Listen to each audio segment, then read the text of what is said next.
Hey, what's up guys? Gons here for the Face Like the Sun YouTube channel. I'm sure you guys have seen the Black Knight Decoded, a Pepsi production. I had a lot of people ask me what I thought about it, so I decided to dig in and see what I can come up with. The mini-movie speaks for itself, and I'm not really going to spend a whole lot of time breaking it down, but I do want to provide a synopsis overview and then dig into behind the scenes of how this little mini production came together and analyze what's going on.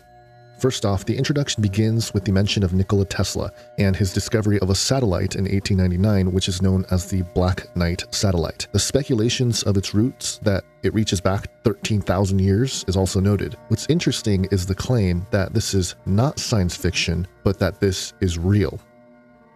Now, the video follows a guy who's been chasing this thing for several years, and how every time he gets close to cracking the code, intelligence agencies come to try to stop him. He discovers the same signal that Tesla allegedly found and uploads it to the global community. Before long, the message is decoded by discovering that it was encrypted with ancient Sumerian cuneiform, and the message is then broadcast to the world, quote, "We came to you many thousands of years ago, when your civilization was young. You have grown quickly and efficiently, but you still have so much to learn. If you want us to return, on the night of your next full moon, the people of Earth must show us they are ready. We will be watching." Then to the emotionally driven soundtrack of Usher's song Miracles, which happens to have a line that states, quote, "better than walking on water," which can only be seen as an indirect, underhanded bash of Jesus Christ and his miracles. The world makes displays to their newly found space overlords. Now, I'm sure someone out there can find the hidden meanings behind some of these skyward projections and other parts of the production. For example, the fact that these alleged aliens on the Black Knight satellite wanted the humans to present a sign that they're ready on the next full moon, which,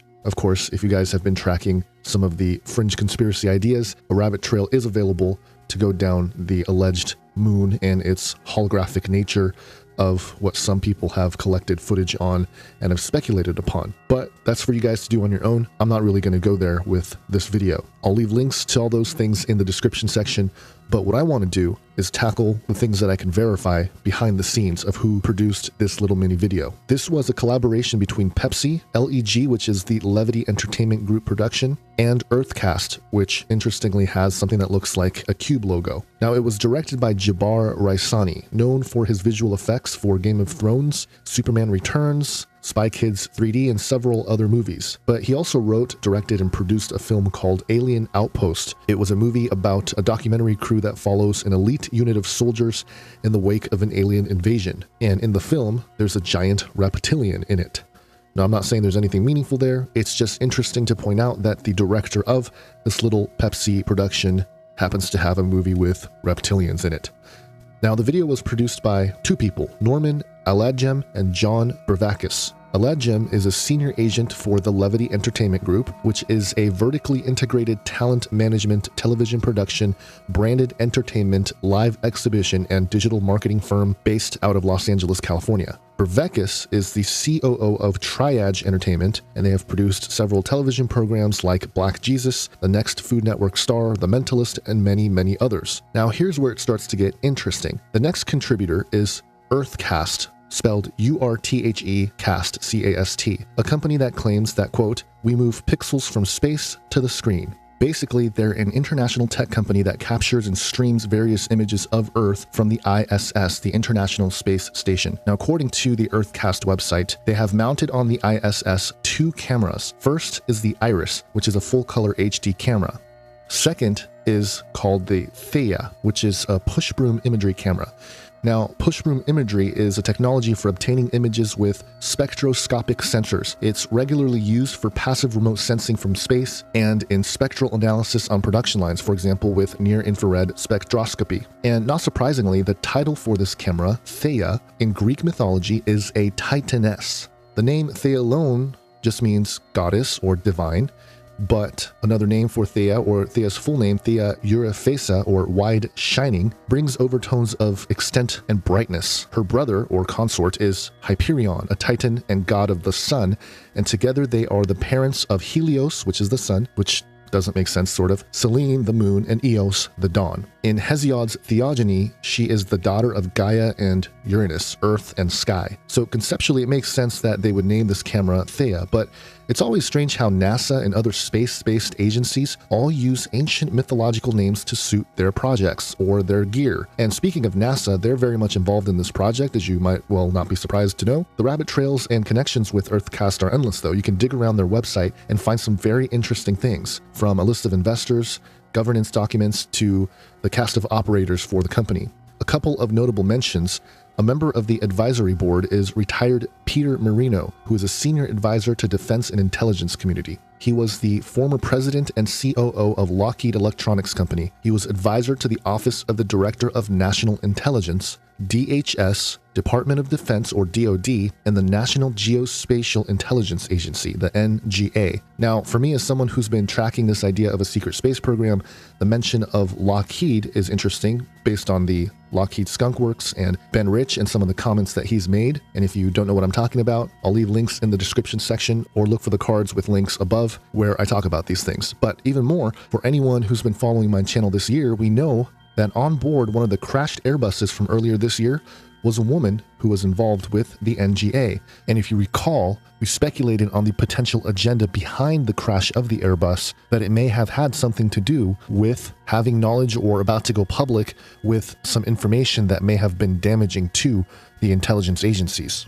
But getting back to this advisory board guy, anyone involved in the DHS, DoD, and intelligence in general ought to be suspect, to say the least. This is especially ironic since in the little production, the intelligence agencies are hunting for the guy who uploaded the message from the Black Knight satellite onto the internet. But the final company to look at is Pepsi.